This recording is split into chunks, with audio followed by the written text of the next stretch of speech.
వినాయక చవితి వేడుకల్లో గణపతి బప్పా మోరియా అంటూ నిందిస్తాం. కాని మోరియా అనే మాటకు అర్థం ఎవరికి తెలీదు. మరి మోరియా అనే మాట నినాదంగా ఎలా మారింది? ఆ పదానికి గల అర్థం ఏమిటి? దాని వెనక ఉన్న అసలు కథ ఏంటో తెలుసుకుందాం. మోరియా అసలు కథ 15వ శతాబ్దంలో మోరియా గోసాని అనే సాధువు ఉండేవాడు. అతను మహారాష్ట్రలోని పుణేకు 21 కిలోమీరు దూరంలో చించ్వాడి అనే గ్రామంలో నివసించేవాడు. ఆయన గణపతికి పరమభక్తుడు. గణపతిని పూజించేందుకు చించ్వాడి నుంచి మోరేగావ్ వరకు రోజూ కాలినడకన వెళ్లేవాడు.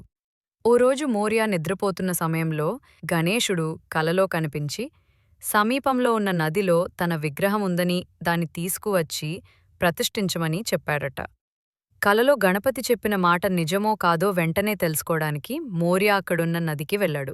కలలో గణపతి చెప్పినట్టుగానే నదిలో మోరియాకు వినాయకుడి విగ్రహం దొరికింది. ఈ టానిన్ మోరియా గోసావి ఎంత గొప్పవాడూ కాకపోతే సాక్షాత్తు వినాయకుడు కలలో కనిపిస్తాడు అంటూ మోరియాను చూసేందుకు తండోపతండాలుగా వచ్చారట. మోరియా గోసావి పాదాలను తాకి మోరియా అనటం మొదలుపెట్టారు. మోరియా గోసావి నిజంగా మంగళమూర్తియే అంటూ మొక్కారట. నది నుండి తెచ్చిన గణపతి ప్రతిమను తెచ్చి గుడిని నిర్మించాడు.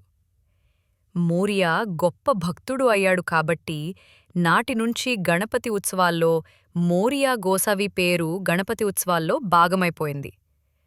ఆనాటినుంచి గణపతి బప్పా మోరియా అనే నినాదం నిర్విరామంగా వినబడుతూనే ఉంది. భక్త వల్లభుడైన వినాయకుడి సేవల్లో మోరియా గోసావి తరించిపోయాడు. అందుకే నదిలో నిమజ్జనం చేసే ముందు గణపతి బప్పా మోరియా పూడ్చవర్సి లౌకర్యా అని మరాఠీలో నినదిస్తాం. ఎందుకంటే గణపతి ప్రతిమ మోరియకు మహారాష్ట్రలోని పూణే సమీపంలో ప్రవహించే నదిలోనే దొరికింది కాబట్టి. దేవుడు తన కార్యం ఏదైనా భక్తుల ద్వారానే నెరవేర్చుకుంటాడు అనడానికి మోరియా గోసావి జీవిత కథనే నిదర్శనం. సేకరణ